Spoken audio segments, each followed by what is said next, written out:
श्री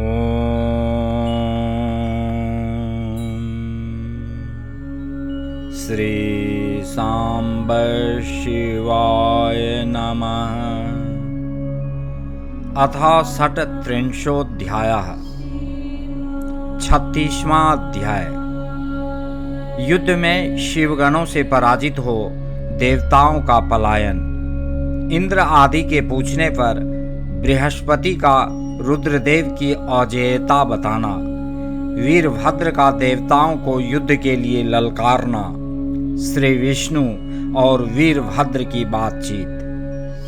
ब्रह्मा जी बोले, उस समय शिव तत्व रूपी आत्मवाद में रत विष्णु पर हंसते हुए इंद्र हाथ में गदा धारण कर देवताओं को साथ लेकर वीरभद्र से युद्ध करने के लिए तत्पर हो गए।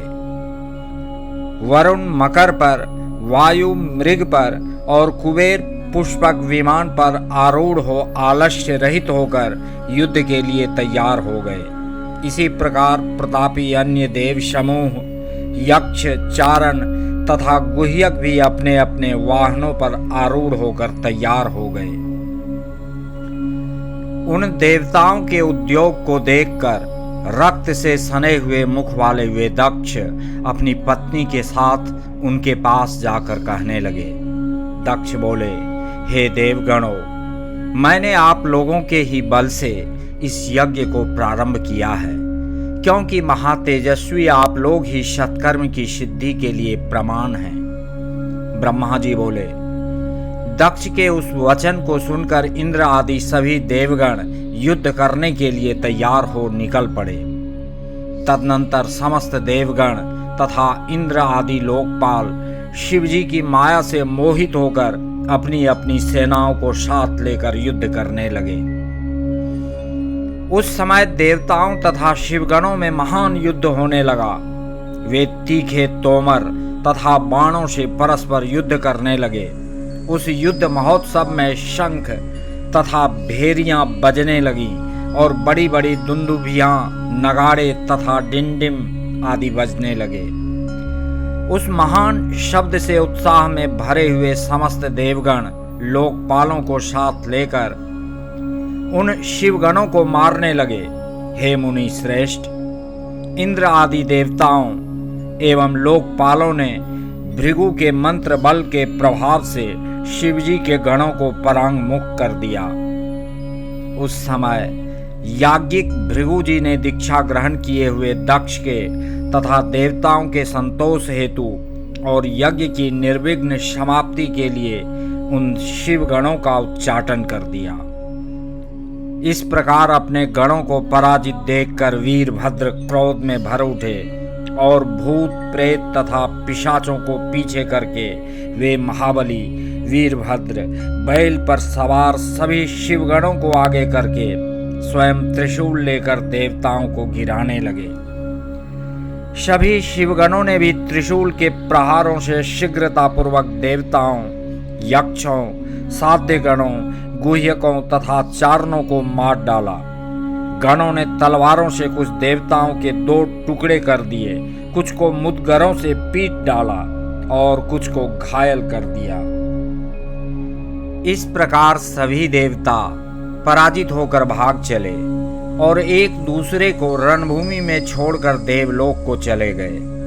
उस समय भयानक युद्धों में महाबली इंद्र आदि लोकपाल ही धैर्य धारण करके उत्साहित होकर खड़े रहे।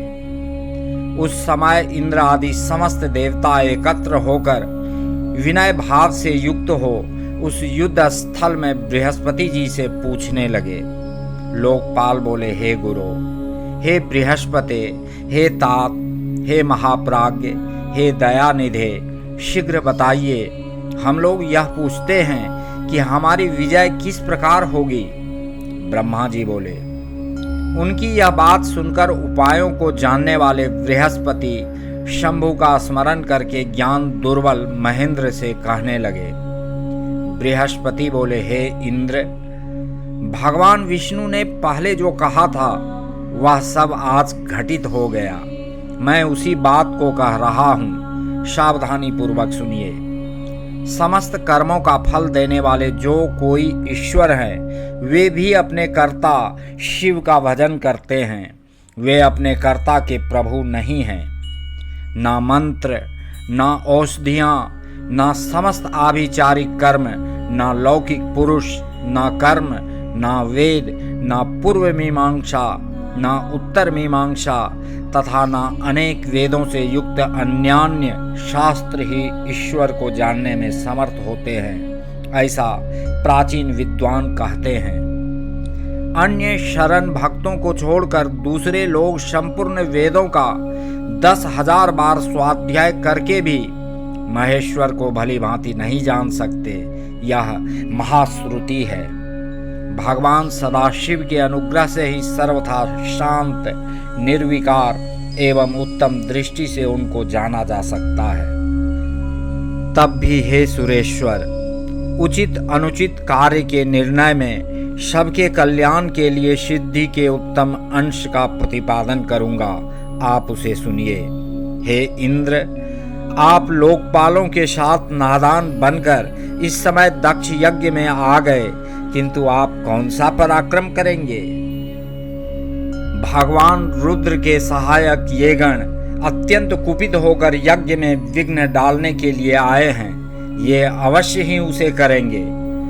मैं यह सत्य सत्य कह रहा हूँ कि इस यज्ञ में विघ्न निवारण के लिए वस्तुतः किसी के भी पास सर्वथा कोई उपाय नहीं है। ब्रह्मा जी बोले। बृहस्पति की इस बात को सुनकर स्वर्ग में रहने वाले इंद्र सहित वे समस्त लोकपाल चिंता में पड़ गए। तब महावीर गणों से घिरे हुए वीरभद्र मन ही मन भगवान शंकर का स्मरण करके उन इंद्र आदि लोकपालों से कहने लगे।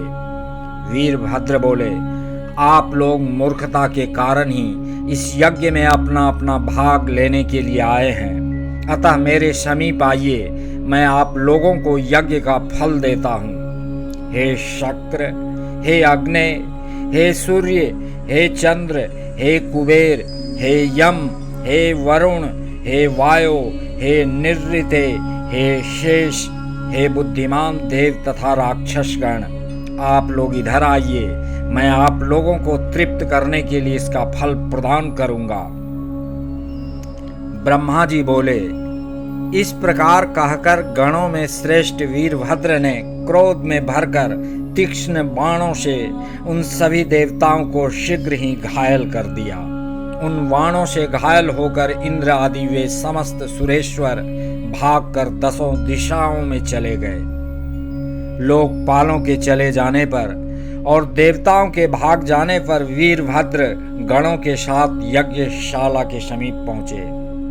उस समय वहां उपस्थित समस्त ऋषि अत्यंत भयभीत होकर रमापति श्री हरि से रक्षा की प्रार्थना करने के लिए सहसा विनम्र हो शीघ्र कहने लगे। ऋषिगण बोले, हे देव देव, हे रमानाथ, हे सर्वेश्वर, हे महाप्रभु, दक्ष के यज्ञ की रक्षा कीजिए। आप यज्ञ स्वरूप हैं, इसमें संशय नहीं है। आप ही यज्ञ करने वाले, यज्ञ रूप, यज्ञ के अंग और यज्ञ के रक्षक हैं, अतः यज्ञ की रक्षा कीजिए, रक्षा कीजिए। आपके अतिरिक्त कोई दूसरा रक्षक नहीं है। ब्रह्मा जी बोले, हे नारद, उन ऋषियों के इस वचन को सुनकर भगवान विष्णु वीरभद्र के साथ युद्ध करने के लिए उद्यत हो गए। महाबली चतुर्भुज भगवान विष्णु हाथों में चक्र आदि आयुध धारण कर सम्यक सावधान होकर देवताओं के साथ यज्ञ मंडप से बाहर निकले। अनेक गणों से समन्वित तथा हाथ में त्रिशूल धारण किए हुए वीरभद्र ने महाप्रभु विष्णु को युद्ध के लिए तैयार देखा। उन्हें देखते ही वीरभद्र टेढ़ी भौहों से युक्त मुखमंडल वाले हो गए, जैसे पापी को देखकर यमराज और हाथी को देखकर सिंह हो जाता है। उस प्रकार श्री हरि को युद्ध के लिए उद्यत देखकर वीर गणों से घिरे हुए शत्रु नाशक वीरभद्र कुपित होकर शीघ्रता से कहने लगे। वीरभद्र बोले, हे हरे, आपने आज शिवजी के शपथ की अवहेलना क्यों की और आपके मन में घमंड क्यों हो गया है? क्या आप में शिवजी के शपथ का उल्लंघन करने की शक्ति है? आप कौन हैं? तीनों लोकों में आपका रक्षक कौन है? यहाँ किस लिए आए हैं, इसे हम नहीं जान पा रहे हैं। आप दक्ष के यज्ञ रक्षक क्यों बन गए हैं, इसे बताइए। इस यज्ञ में सती ने जो किया उसे क्या आपने नहीं देखा? और दधीची ने जो कहा उसे क्या आपने नहीं सुना? आप दक्ष के इस यज्ञ में अवदान अर्थात यज्ञ भाग प्राप्त करने के लिए आए हुए हैं। हे महाबाहो, मैं शीघ्र ही आपको अवदान देता हूँ। हे हरे, मैं त्रिशूल से आपका वक्षस्थल विदीर्ण करूँगा। आपका कौन रक्षक है वह मेरे समक्ष आए। मैं आपको पृथ्वी पर धराशायी करूँगा, अग्नि से जला दूंगा और पुनः दग्ध हुए आपको पीस डालूंगा। हे हरे, हे दुराचारी, हे महेश विमुख, हे अधम, क्या आप शिवजी के पावन महात्म्य को नहीं जानते? फिर भी हे महाबाहो, आप युद्ध की कामना से आगे स्थित हैं। यदि आप इस युद्ध भूमि में खड़े रह गए तो मैं आपको उस स्थान पर भेज दूंगा जहां से पुनः लौटना संभव नहीं है। ब्रह्मा जी बोले, हे नारद, उन वीरभद्र की इस बात को सुनकर बुद्धिमान सुरेश्वर विष्णु प्रसन्नतापूर्वक हंसते हुए कहने लगे।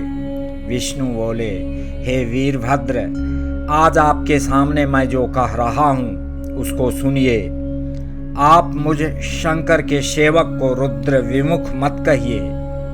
कर्म में निष्ठा रखने वाले अज्ञानी इन दक्ष ने मूर्खतावश पहले मुझसे यज्ञ के लिए बार बार प्रार्थना की थी। मैं भक्त के अधीन हूँ और वे भगवान महेश्वर भी भक्त के अधीन हैं। हे तात, दक्ष मेरे भक्त हैं, इसलिए मैं यज्ञ में आया हूँ।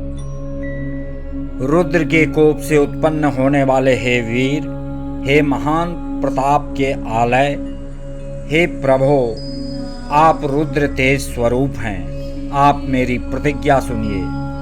मैं यज्ञ की रक्षा के लिए आपसे युद्ध करूंगा और आप भी इस यज्ञ के विध्वंस के लिए मुझसे युद्ध कीजिए। जो होनहार होगा वह होगा। मैं अवश्य ही पराक्रम प्रकट करूंगा। ब्रह्मा जी बोले।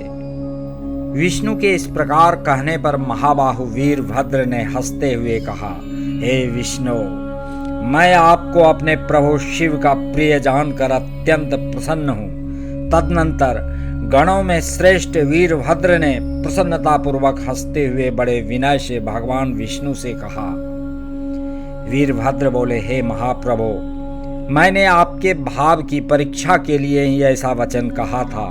अब मैं यथार्थ बात कह रहा हूँ, उसको आप सावधानी पूर्वक सुनिए। हे हरे, जैसे शिव हैं वैसे आप हैं और जैसे आप हैं वैसे शिव हैं। शिव के आदेश से वेद ऐसा ही कहते हैं। हे रमानाथ, भगवान शिव की आज्ञा के अनुसार हम सब लोग उनके सेवक ही हैं। तथापि मैंने जो बात कही है वह इस वाद विवाद के अवसर के अनुकूल ही है। आप प्रत्येक बात को आदरपूर्वक ही समझें। ब्रह्मा जी बोले। उन वीरभद्र का यह वचन सुनकर भगवान विष्णु हंसकर और उनके लिए हितकर यह वचन कहने लगे। विष्णु बोले, हे महावीर, आप निशंक होकर मेरे साथ युद्ध कीजिए। आपके अस्त्रों से शरीर के भर जाने पर ही मैं अपने आश्रम को जाऊंगा। ब्रह्मा जी बोले। ऐसा कहकर वे विष्णु चुप होकर युद्ध के लिए तैयार हो गए और महाबली वीरभद्र भी अपने गणों के साथ युद्ध के लिए उद्यत हो गए।